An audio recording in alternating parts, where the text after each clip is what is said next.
ہمارے پیارے آقا صلی اللہ علیہ وسلم نے ارشاد فرمایا ہے، حضرت انس بن مالک کے حدیث پاک کے راوی ہے، رسول اللہ صلی اللہ علیہ وسلم نے فرمایا 2 حریث اس دنیا میں کبھی بھی سیر نہیں ہوتے۔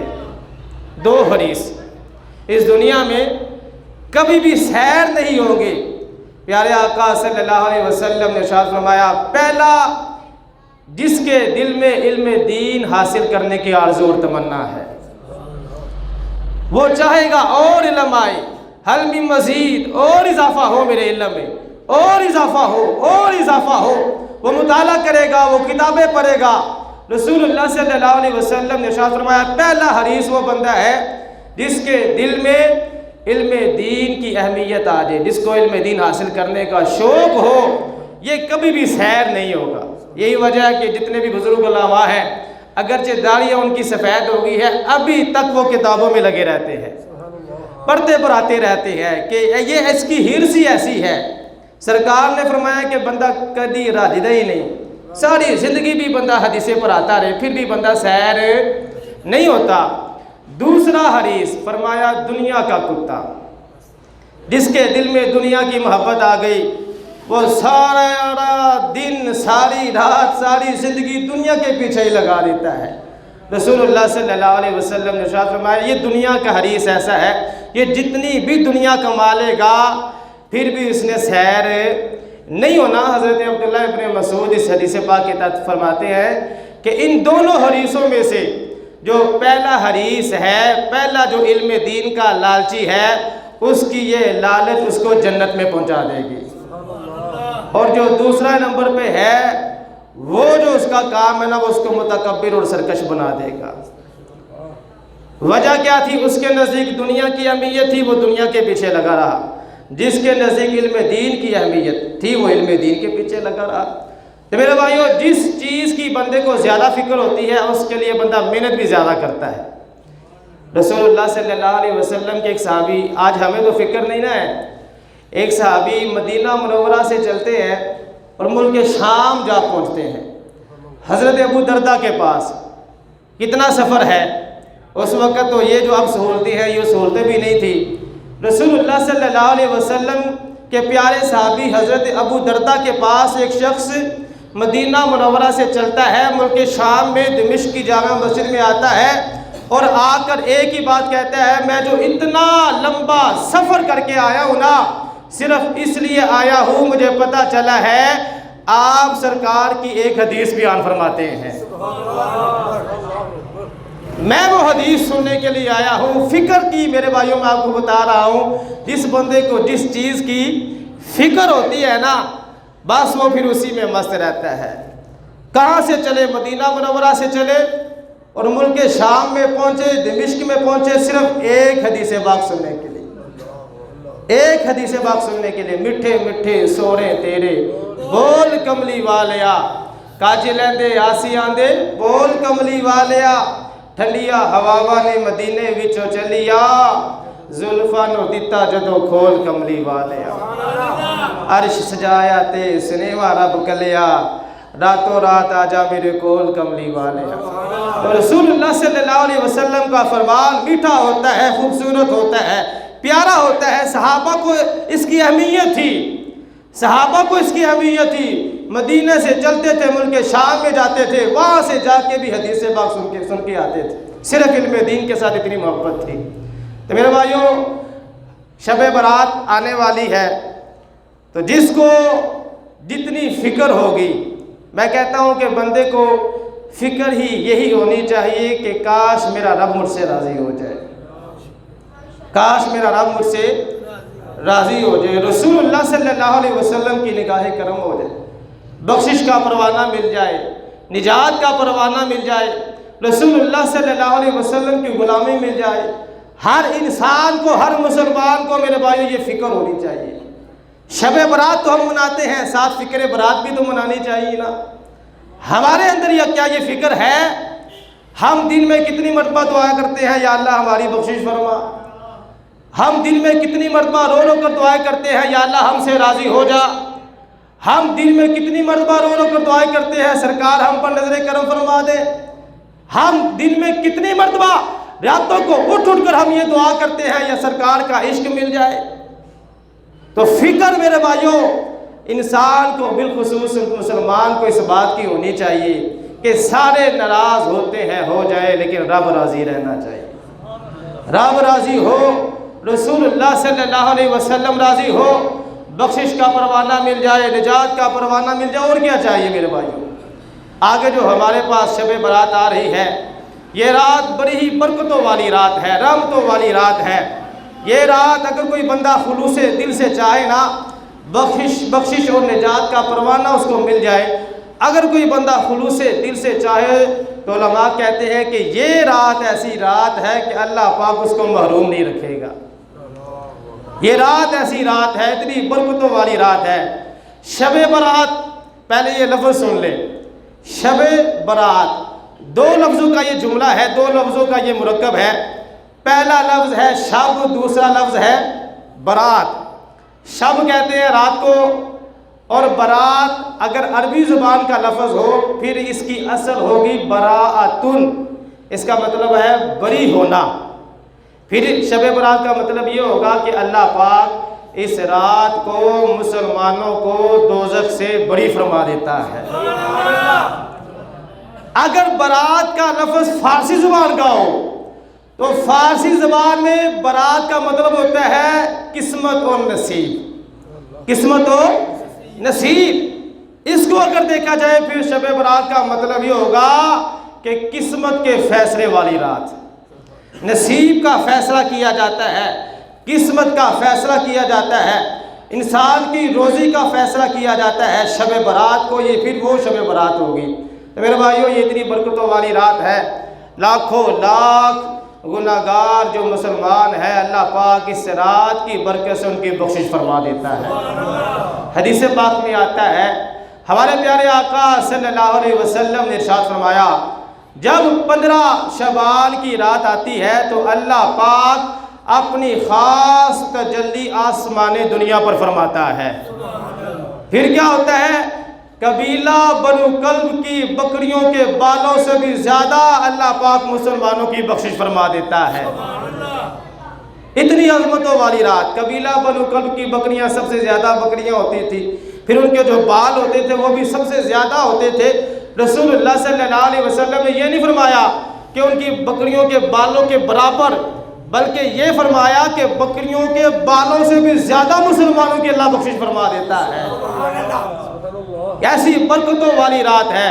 اور مولا علی مشکل کشا شیر خدا رضی اللہ تعالیٰ عنہ آپ ارشاد فرماتے ہیں کہ رسول اللہ صلی اللہ علیہ وسلم نے ارشاد فرمایا کہ جب 15 شعبان کی رات آ جائے تو پھر تم نے کیا کرنا ہے, اس کی رات کو قیام کرنا ہے, اس کی رات کو قیام کرنا ہے اور اس کے دن کو روزہ رکھنا ہے. اے میرے صحابہ, یہ ایسی برکتوں والی رات ہے کہ سورج غروب ہونے سے لے کر طلوع فجر تک اللہ پاک آسمان دنیا پر اپنی خاص تجلی فرماتا ہے اور یہ اعلان فرماتا رہتا ہے, سنو ہے کوئی بخشش مانگنے والا میں اس کو بخشش عطا کر دوں. ذرا بلند آواز سے کہو نا سبحان اللہ. کتنا پیارا فرمان ہے. سورج غروب ہونے سے لے کر طلوع فجر تک اللہ پاک ارشاد فرماتا ہے, لوگوں سنو, ہے کوئی بخشش کا طلبگار کہ میں اس کو بخشش عطا فرما دوں, ہے کوئی رزق کا طلبگار کہ میں اس کو رزق عطا فرما دوں, ہے کوئی مصیبت میں مبتلا بندہ کہ آج میں اس کو عافیت عطا فرما دوں. رسول اللہ صلی اللہ علیہ وسلم نے ارشاد فرمایا, یہ سلسلہ غروب آفتاب سے شروع ہوتا ہے, طلوع فجر تک جاری و ساری رہتا ہے. طلوع فجر تک جاری و ساری رہتا ہے. میرے بھائیو, فائدہ کون اٹھائے گا, کون اٹھائے گا فائدہ؟ وہی فائدہ اٹھائے گا جس کو فکر ہوگی, جس کو فکر ہوگی. آج شب برات آتی ہے, یہ تو اتنی برکتوں والی رات ہے. امام غزالی رحمۃ اللہ علیہ فرماتے ہیں جس طرح مسلمانوں کی 2 عیدیں ہوتی ہیں نا, ایسے فرشتوں کی بھی 2 عیدیں ہیں. مسلمانوں کی 2 عیدیں, عید الاضحیٰ عید الفطر ہے نا, اور فرشتوں کی بھی 2 عیدیں ہیں. وہ کیا ہے, ایک ہے شب برات اور ایک ہے شب قدر کی رات. یہ فرشتوں کی عیدیں ہیں. اتنی عظمت والی یہ راتیں ہیں, بس جس کو فکر نہیں نہ ہوتی وہ محروم رہ جاتا ہے. شب برات آتی ہے وہ بھی گزر جاتی ہے، شب قدر آتی ہے وہ بھی گزر جاتی ہے، رجب کا مہینہ آتا ہے، شعبان کا مہینہ آتا ہے، رمضان کا مہینہ آتا ہے، جس کو فکر ہی نہیں ہے اپنی بخشش کی، جس کو پرواہ ہی نہیں ہے، نہ وہ دعا مانگتا ہے نہ وہ عبادت کرتا ہے۔ میرے بھائیو، یہ جو رات ہے ایسی رات ہے جس کو فکر ہوگی پھر وہ عبادت بھی کرے گا، وہ اللہ پاک کی بارگاہ میں رو رو کر دعائیں بھی کرے گا، پھر حدیثوں میں جو آپ نے سنا ہے اللہ پاک اس کی بخشش بھی فرما دے گا۔ ہمارا دین اسلام ہماری یہ تربیت کرتا ہے کہ مسلمان کو فکر ہونی چاہیے اس بات کی، رب راضی ہو، رسول اللہ صلی اللہ علیہ وسلم راضی ہو، مسلمان کو فکر ہونی چاہیے اس بات کی، مسلمان دعائیں کرے، یا اللہ میری بخشش فرما دے، یا اللہ مجھے دوزخ سے نجات عطا فرما، یا اللہ مجھے جنت عطا فرما۔ مسلمان کو یہ دعائیں کرتے رہنا چاہیے، مسلمان کو یہ فکر ہونی چاہیے۔ قرآن مجید میں اللہ پاک نے ارشاد فرمایا وَمَا الْحَيَاةُ الدُّنْيَا إِلَّا مَتَاعُ الْغُرُورِ سَابِقُوا إِلَىٰ مَغْفِرَةٍ مِّن رَّبِّكُمْ وَجَنَّةٍ عَرْضُهَا كَعَرْضِ السَّمَاءِ وَالْأَرْضِ أُعِدَّتْ لِلَّذِينَ آمَنُوا بِاللَّهِ وَرُسُلِهِ ذَلِكَ فَضْلُ اللَّهِ يُؤْتِيهِ مَن يَشَاءُ وَاللَّهُ ذُو الْفَضْلِ الْعَظِيمِ۔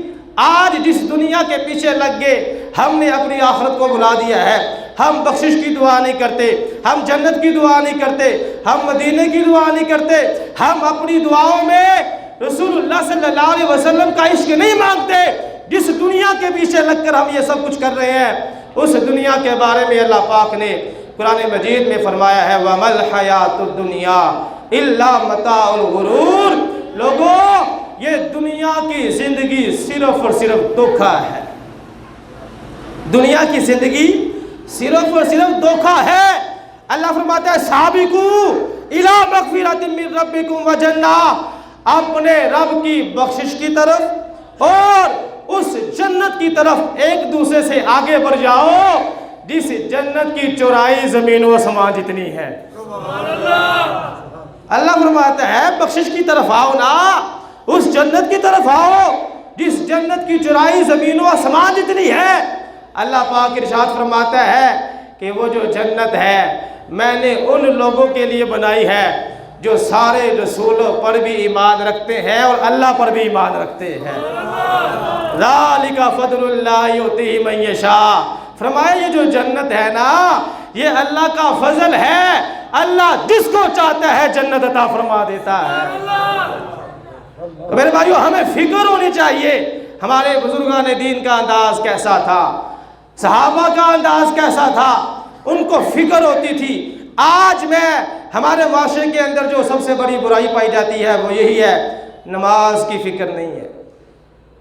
جس کو فکر ہے وہ پہنچ جاتا ہے ٹائم پہ نماز پڑھنے کے لیے، نماز کی فکر نہیں، قرآن کی فکر نہیں ہے، درود پڑھنے کی فکر نہیں ہے، دعائیں کرنے کی فکر نہیں ہے۔ اب ہمیں اسلام کی دین کی کسی بات کی فکر نہیں ہے، بس فکر ہے تو ایک ہی بات کی فکر ہے، دولت مل جائے، بنگلہ آ جائے، گاڑی آ جائے، نوکر چاکر میرے پیچھے ہو، ہمیں فکر ہے تو بس اس بات کی ہے۔ میں سچ کہہ رہا ہوں میرے بھائیوں، ڈبل نوکریاں، ٹرپل نوکریاں کی جاتی ہے، فکر ہے بس اور آ جائے اور آ جائے۔ حدیث میں نے آپ کو پہلے سنا دی ہے کہ دنیا کا لالچی کبھی بھی سیر نہیں ہوگا۔ ہمارے بزرگان دین کا انداز کیا تھا؟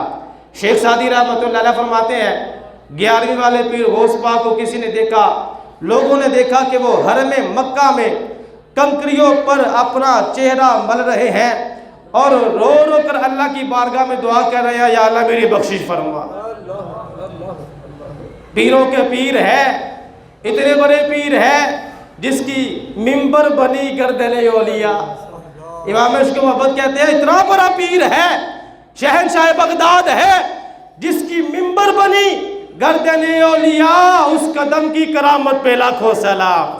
واہ کیا مرتبہ ہے وہ ہے بالا تیرا، اونچے اونچوں کے سروں سے ہے قدم آلا تیرا۔ اتنا بڑا منصب ہے وہ اس پاک کا۔ انداز کیا ہے کہ حرم شریف میں لوگوں نے دیکھا کنکریوں پر اپنے چہرے کو مل رہے ہیں اور روتے روتے اللہ کی بارگاہ میں دعا کر رہے ہیں یا اللہ میری بخشش فرما۔ پھر آگے دعا کہ یا اللہ اگر میں سزا کا مستحق ہوا تو مجھے قیامت والے دن نبی نہ اٹھانا تاکہ میں لوگوں کے سامنے شرمسار نہ ہو جاؤں۔ یہ ہمارے بزرگان دین کا انداز ہوتا تھا۔ آج ہم نماز بھی نہیں پڑھتے، عبادت بھی نہیں کرتے، پھر بھی ہمیں کوئی فکر نہیں ہے۔ حضرت عثمان غنی قبر کے پاس کھڑے ہوتے تھے نا، اتنا روتے تھے، اتنا روتے تھے، حضرت عثمان غنی کی داڑھی مبارک آپ کے آنسوؤں سے تر ہو جایا کرتی تھی، آنسوؤں سے تر۔ صحابہ، پھر وہ صحابہ جنہوں نے دنیا میں جنت کی خوشخبریاں پائی ہیں، صحابہ وہ صحابہ جن کی ہر صبح عید ہوتی تھی، خدا کا قرب حاصل تھا، نبی کی دید ہوتی تھی، پھر بھی فکر دیکھے آخرت کی، آخرت کی فکر دیکھے، قبر کی فکر دیکھے میرے بھائیوں، اتنا روتے تھے۔ آج ہم قبرستان میں چلے جائیں، پہلی بات تو یہ ہے کہ جاتے ہی نہیں ہیں، جاتے نہیں ہیں۔ ماں باپ کی قبروں پہ، بہن بھائیوں کی قبروں پہ سالوں سال ہو گئے ہیں، ہر کوئی پوچھے اپنے گریبان میں جا کے کہ وہ پہلی کب آخری مرتبہ گیا تھا قبرستان میں۔ اچھا کوئی فوتگی ہو جائے، جنازہ پڑھ کے بس سب نے واپس بھاگنا ہے، قبرستان کسی نے ساتھ نہیں جانا، نہیں جانا کسی نے قبرستان۔ اب صحابہ کا انداز کیا ہوتا تھا میرے بھائیوں؟ اچھا قبرستان جاتے ہیں ہمارے بھائی، وہاں جا کے باتیں کرتے ہیں، ہنس ہنس کے باتیں ہوتی ہے، باقی 8-10 بندے جو ہے وہ قبر کی تیاری وغیرہ میں لگے ہیں، باقی جتنے بھی خاندان کے لوگ ہیں دائیں بائیں کوئی قبروں پہ بیٹھ کے سارے غیر شرعی کام کر کے وہاں پہ بیٹھ کے دنیا کی باتیں کر رہے ہیں، وہاں جا کر بھی دنیا کی باتیں۔ لیکن رسول اللہ صلی اللہ علیہ وسلم کے صحابہ کا انداز کتنا پیارا تھا۔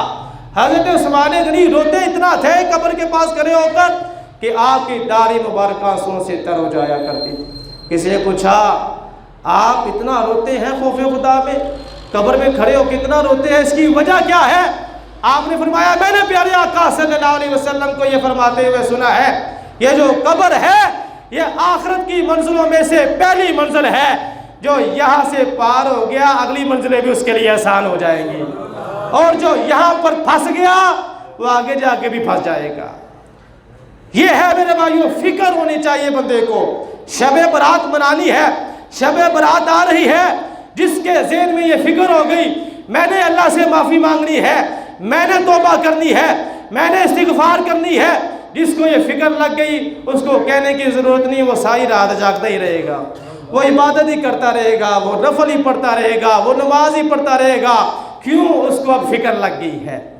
تو فکر پیدا کرے میرے بھائیوں اپنے اندر، ہم نے مرنا ہے یار، ایک نہ ایک دن تو ہم نے مرنا ہے، آخر موت ہے، کب تک ہم نے یہاں پر رہنا ہے، آخر ہم نے مرنا ہے۔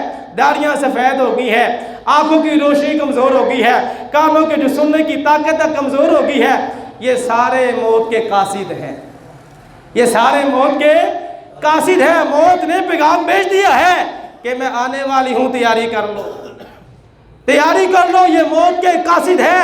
کتابیں پڑھے، حدیثوں میں یہ باتیں آئی ہیں میرے بھائیوں، آنکھوں کی روشنی کم ہو جائے تو سمجھ جاؤ موت کا قاصد آ گیا ہے، داڑھی سفید ہو گئی ہے تو سمجھ جاؤ موت کا قاصد آ گیا ہے، کانوں کی سننے کی طاقت کمزور ہو گئی ہے نا تو سمجھ جاؤ موت کا قاصد آ گیا ہے، تمہارا باپ اس دنیا سے چلا گیا ہے، سمجھ جاؤ موت کا قاصد آ گیا ہے، تمہارا بھائی اس دنیا سے چلا گیا ہے، سمجھ جاؤ موت کا قاصد آ گیا ہے۔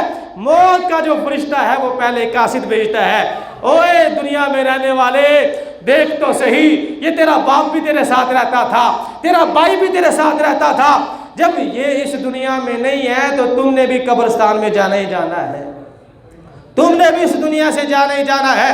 تو میرے بھائیو یہ فکر میں چاہتا ہوں کہ آج کے جمعۃ المبارک کے خطبے میں ہمارے دل میں پیدا ہو جائے، ہمارے دماغ میں پیدا ہو جائے کہ شب برات آنے والی ہے، ہم نے معافی مانگنی ہے اللہ سے، ہم نے سچے دل سے اپنے توبہ کرنے کا طریقہ، یقین کرے 70 سال عمر ہو جاتی ہے، توبہ کرنے کا طریقہ نہیں آتا، توبہ کرنے کا طریقہ بس کیا کریں گے، بس توبہ استغفار، توبہ، کوئی کانوں کو ہاتھ لگا کے توبہ کرے گا، کوئی ہاتھ جوڑ کے توبہ کہے گا، کسی کا کیا انداز ہے، کسی کا کیا انداز ہے۔ میرے بھائیو توبہ کے 3 رکن ہیں، کتنے رکن ہیں؟ 3 رکن ہے۔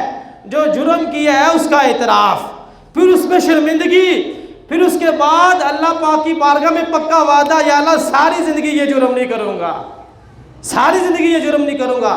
یہ 3 رکن ہے توبہ کے۔ توبہ کرنی ہے تو توبہ کا طریقہ یہ ہے کہ جو گناہ ہو گیا ہے، یا اللہ مجھ سے فلاں بڑا گناہ ہو گیا ہے، میں اعتراف کرتا ہوں، پھر شرمندگی بھی ہو، شرمندگی بھی ہو اپنے اس گناہ پر۔ اچھا شرمندگی کے بعد تیسرا یہ ہے کہ آئندہ نہ کرنے کا پکا ارادہ ہو، یہ نہیں کہ ابھی رات کو توبہ کی شب برات کو، توبہ کرنے کے بعد اگلے دن وہی گناہ کرنے شروع ہو گئے۔ شب برات کو توبہ کی، یا اللہ ساری زندگی میں نمازیں نہیں پڑھتا رہا، یا اللہ آج مجھے معاف کر دے، جتنی میری زندگی رہ گئی ہے اب میں ساری زندگی نمازیں پڑھتا رہوں گا، پھر وہ اس پہ عمل بھی کرے۔ یہ ہے پکی توبہ اور سچی توبہ۔ میرے بھائیو 14 شعبان کو سورج غروب ہونے سے پہلے پہلے 3 کام یہ لازمی کر لیں۔ کتنے کام؟ 3 کام۔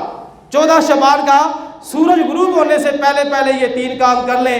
پہلا کام توبہ کر لیں، اپنے گناہوں سے توبہ کر لیں۔ دوسرا کام، اگر کسی کی حق تلفی کی ہے، کسی کو ستایا ہے تو اس سے معافی مانگ لیں آپ، کیونکہ پورے سال کے جو اعمال نامے ہیں بعد میں پھر وہ اللہ کی بارگاہ میں پیش ہونے ہیں۔